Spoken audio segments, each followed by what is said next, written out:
Tu ne le sais peut-être pas, mais en ce moment même, ton pire ennemi ne vit pas à l'extérieur. Il vit à l'intérieur, il porte ton visage, il parle avec ta voix, il dort dans ta bouche, tes mots. Ces phrases que tu crois légères comme l'air sont des pierres qu'on ramasse derrière toi.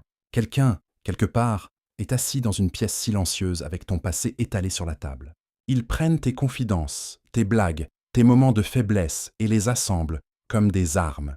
Ils préparent ta chute avec des phrases que tu croyais oublier. La plus grande illusion de notre époque n'est pas la technologie, c'est de croire que les mots disparaissent, de croire que les gens oublient, de croire que la conversation est un espace sûr. Chaque empire est tombé non pas par l'épée, mais par des mots prononcés trop tôt. Chaque amitié est morte non pas par trahison directe, mais par une langue trop libre. Chaque roi a été trahi par sa propre bouche avant de l'être par celle des autres. Les anciens savaient. Ils comprenaient que la bouche est l'ennemi invisible. Elle révèle ce que ton visage cache. Elle livre ce que ton cœur protège. Elle offre à tes ennemis exactement ce dont ils ont besoin pour te vaincre. Machiavel a passé sa vie à disséquer le pouvoir. Il a découvert une vérité brutale. Celui qui contrôle ses mots contrôle son destin. Celui qui ne le fait pas devient esclave de sa propre voix. Dans les prochaines minutes, tu vas découvrir 10 pièges psychologiques qui transforment ta bouche en ton bourreau. Des situations banales mais fatales que tout le monde traverse sans le voir venir. Ce que tu vas entendre peut te sauver des années de sabotage invisible. Alors, avant de continuer, ancre cette affirmation en toi. Je parle pour gagner. Écris-la en commentaire si tu veux la graver dans ton inconscient. La révélation de la colère. La colère est un sérum de vérité. Quand la fureur prend le contrôle, ton cerveau coupe son système de sécurité. Ta bouche devient un confessionnal. Tes rancunes silencieuses, tes frustrations cachées, tes pensées sombres. Tout sort comme un poison. L'ennemi n'est pas celui qui te met en colère. C'est ton propre manque de contrôle. Celui qui déclenche ta rage devient ton interrogateur. Il sait comment te faire parler sans te torturer. Pendant que tu te crois juste dans ton explosion, il prend des notes. Pendant que tu hurles ta vérité, il stocke des preuves. Ta rage devient son télécommande. Il peut t'y ramener quand il veut pour te faire avouer, pour te faire déraper, pour te faire tomber. Le plus dangereux, ce n'est pas ce que tu dis, c'est qui l'entend. Ton instant de colère devient leur archive permanente. Ta perte de contrôle temporaire devient leur dossier éternel contre toi. Machiavel disait « Celui qui veut commander doit d'abord savoir se commander. La colère n'est pas une preuve de force, c'est la faiblesse qui se déguise. Les puissants ressentent la rage mais la gardent à l'intérieur. Ils transforment leur fureur en stratégie, pas en confession. Souviens-toi, l'explosion d'aujourd'hui est la munition de demain. Écris-le. Ma colère me sert. 2. Le défilé de la victoire. Le succès enivre plus fort que le vin. Quand tu gagnes, ton ego exige des applaudissements. Tu veux qu'on reconnaisse ton intelligence, ton génie, ta stratégie. Mais cette soif de reconnaissance détruit plus de gagnants que l'échec. Chaque explication de ton succès est un tutoriel pour tes concurrents. Chaque révélation de ta méthode est une carte au trésor pour ceux qui veulent te remplacer. Chaque détail devient un plan d'attaque pour ceux qui veulent t'abattre. Le besoin de validation est un piège. Il transforme des vainqueurs mystérieux en perdants transparents. Tes adversaires ne célèbrent pas tes victoires. Ils les dissèquent. Ils les copient. Ils les retournent contre toi. Machiavel disait « Un souverain sage ne garde jamais sa foi si cela va contre ses intérêts. » Parler de tes victoires pour satisfaire les curieux est souvent contre ton intérêt. Ta loyauté doit aller à tes futures victoires, pas à la curiosité des autres. Les vrais maîtres célèbrent en silence et parlent seulement quand le silence coûterait plus cher que la parole.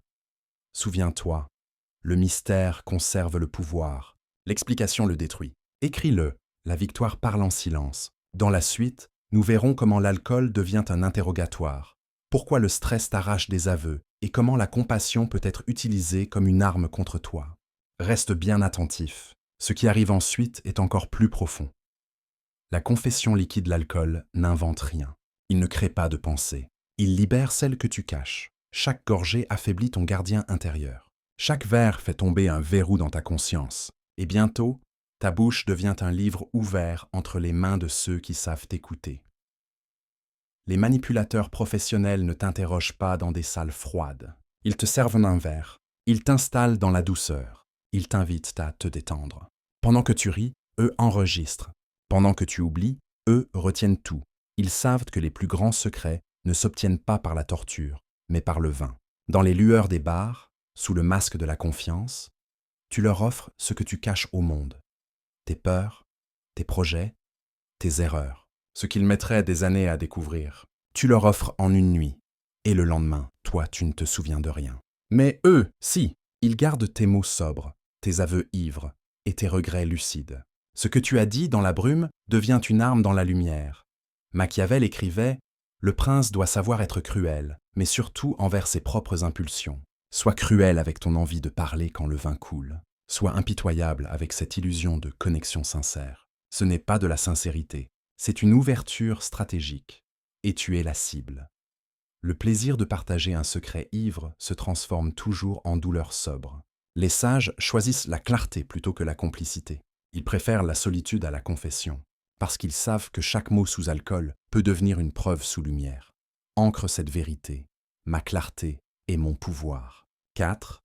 Le point de rupture, la pression révèle toujours ce que l'orgueil cache. Tu crois être fort? Attends d'être pressé. Le stress, ce n'est pas ton ennemi. C'est un miroir. Il montre le vrai visage derrière le masque. Et la plupart des gens n'aiment pas ce qu'ils y voient. Quand la pression monte, les faibles se confient. Ils cherchent de l'aide, de la compréhension, du réconfort. Mais à qui parle-t-il? Souvent à ceux qui les écoutent pour de mauvaises raisons. Tu dis à ta famille que ton travail te dépasse. Tu dis à ton ami que ton couple s'effondre. Tu dis à ton collègue que tu n'en peux plus. Et tu crois te libérer. Mais en vérité, tu t'exposes. Chaque aveu de faiblesse devient une donnée exploitable. Chaque mot de désespoir devient un levier qu'on peut actionner contre toi plus tard. Quand tu cèdes à la panique, tu ne cherches pas du soutien, tu offres de la matière. Tu fournis le plan exact de tes fissures intérieures. Machiavel disait « Il vaut mieux être craint qu'aimé, si l'on ne peut être les deux. » Quand tu t'effondres sous la pression, tu n'inspires ni crainte, ni amour, tu inspires le mépris. Et les gens te jugent non pas sur ton calme, mais sur ta cassure. Le stress ne détruit pas. C'est ta réaction au stress qui le fait. Maîtrise ta réponse et le stress devient ton triomphe. Perce-la et le stress devient ton tombeau. Souviens-toi, la pression ne crée pas les diamants, elle les révèle. Dis-le, la pression construit des diamants. 5. L'extraction par la sympathie, voici le piège le plus doux. Celui qui a le goût de la compassion, mais le parfum du piège. Les vrais manipulateurs ne te menacent pas. Ils se montrent fragiles. Ils t'ouvrent leur cœur, te racontent leurs blessures, te confient leurs secrets, soigneusement choisis. Et pendant que tu t'attendris, eux collectent, ils inversent le rapport de force. Tu te crois fort parce que tu consoles, mais dans cette illusion de pouvoir, tu deviens vulnérable. Tu veux les aider? Tu leur donnes. Tu veux les sauver? Tu te livres. Et chaque confidence, faite pour aider, devient une pièce de ton autodestruction. Ils savent que la compassion est un raccourci vers ton âme. Ils te font pleurer pour mieux te dépouiller. Ils te font croire qu'ils ont besoin de toi, alors qu'ils avaient juste besoin de tes informations. Machiavel écrivait « Les hommes sont si simples et si dominés par leurs besoins immédiats qu'un trompeur trouvera toujours quelqu'un à tromper. Ton besoin d'aider, de comprendre, de guérir, c'est ton talon d'Achille. Et tant que tu ne distingueras pas la vulnérabilité sincère de la vulnérabilité jouée, tu seras proie. Aide, oui, mais sans révéler. Soutiens, mais sans t'ouvrir. Montre de la compassion, mais jamais ta fragilité. Parce que les plus grands prédateurs ne portent pas d'armes. Ils portent des blessures. Répète-le. J'aide sans me dévoiler. Dans la suite, nous plongerons dans un autre territoire.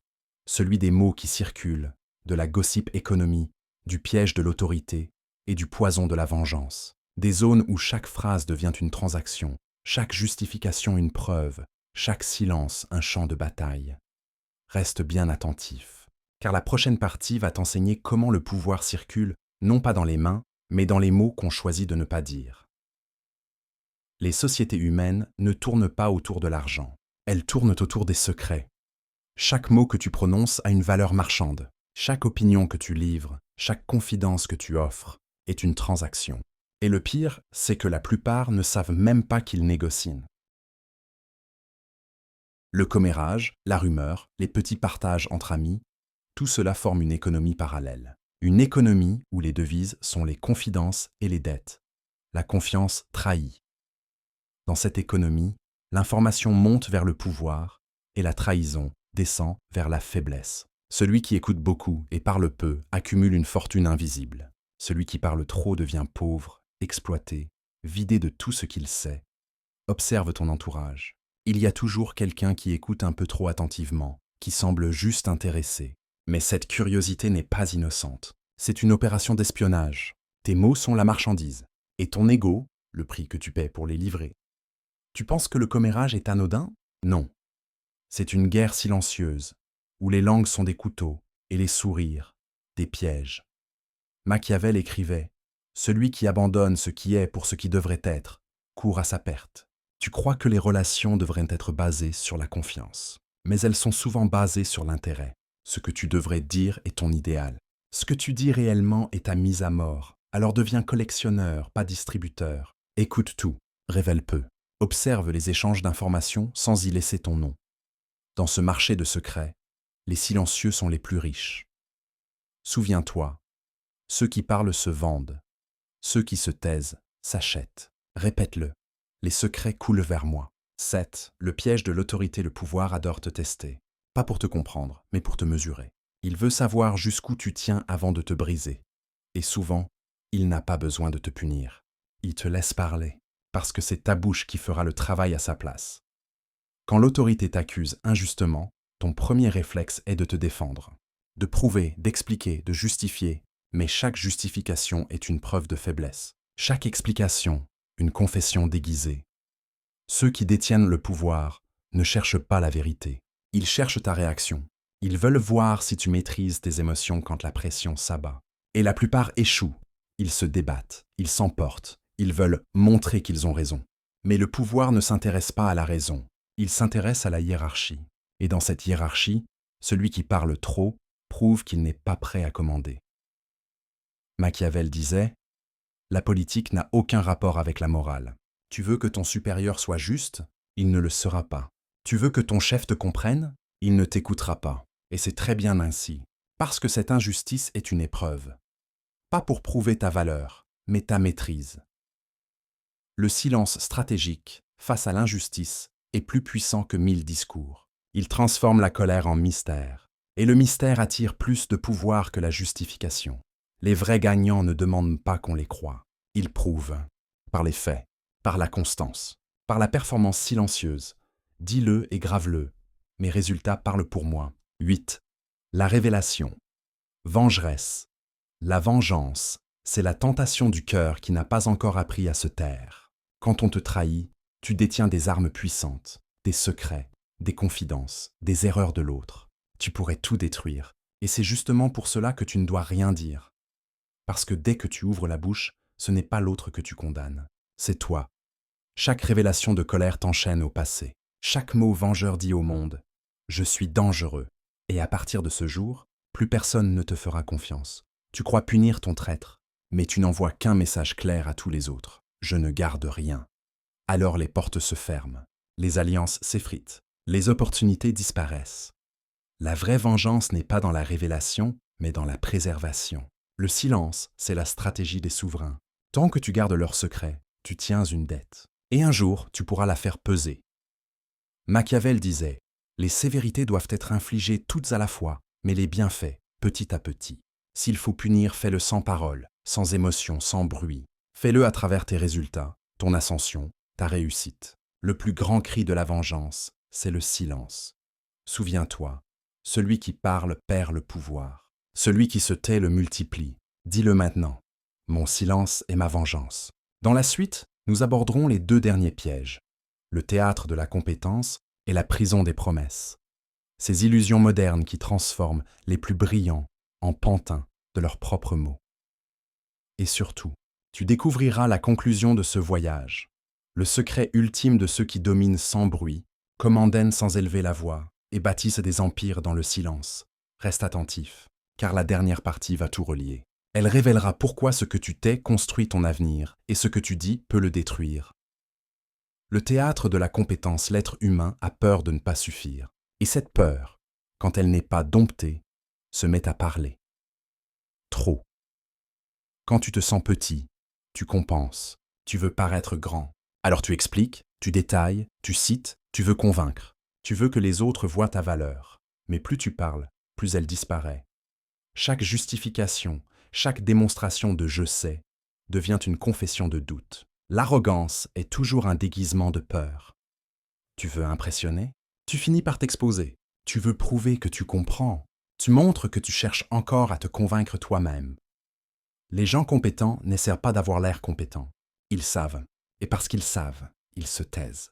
Ils laissent le silence parler à leur place. Le silence, ce langage des initiés, cette aura que les faibles appellent froideur, mais que les puissants reconnaissent comme la marque de la maîtrise. Machiavel écrivait « Rien de grand ne s'est accompli sans danger ». Le danger ici, c'est d'accepter de paraître ordinaire pendant un temps, d'être sous-estimé, moqué, ignoré, tout cela est une bénédiction. Car pendant qu'il rit, tu construis. Pendant qu'il parle, tu prépares. Et le jour où tu montres, tu n'as plus besoin de mots. Souviens-toi, ceux qui savent n'expliquent pas. Ceux qui expliquent ne savent pas. Dis-le, mon silence prouve ma maîtrise. 10. La prison des promesses. Le dernier piège est celui qui sonne noble, mais enchaîne l'âme. Les promesses. Quand tu es acculé, quand tu manques de solution, ta bouche s'empresse d'acheter du temps. Tu promets. Tu promets de changer, d'agir, de livrer, d'être meilleur. Mais les promesses sont les dettes des faibles. Elles n'ont aucun coût au moment où tu les prononces. Mais elles te ruinent quand vient le moment de payer. Chaque promesse non tenue détruit ton crédit invisible. Chaque engagement trahi abîme ta réputation, même auprès de toi-même. Tu finis par ne plus croire à ta propre parole. Et quand ta parole perd son poids, tu n'existes plus dans le monde du pouvoir. Les stratèges ne promettent pas. Ils agissent lentement, sans bruit, jusqu'à ce que le résultat devienne la preuve. Ils sous-promettent et surlivrent. Ils comprennent que dans un monde où tout le monde parle, le silence de la préparation est une provocation divine. Machiavel disait « Celui qui construit sur le peuple construit sur la boue ». Les promesses sont de la boue. Elles glissent sous la pluie du temps. Et quand elles s'effondrent, elles t'entraînent avec elles. Alors cesse de promettre. Fais en silence. Fais jusqu'à ce que ta réussite soit trop éclatante pour nécessiter la moindre explication. Dis-le une dernière fois. Je fais. Je ne promets pas. La vérité finale, ton pire ennemi, n'a jamais eu besoin de t'espionner. Il t'écoute. Chaque jour, chaque phrase. Ton pire saboteur, ce n'est pas le monde extérieur. C'est ton propre besoin d'être compris, aimé, validé, applaudi. Tu parles pour être entendu, et c'est ainsi que tu t'offres à ceux qui t'observent. Les anciens savaient que la bouche est une porte sacrée, une porte vers la gloire ou la ruine. Celui qui la garde règne, celui qui la laisse ouverte se livre.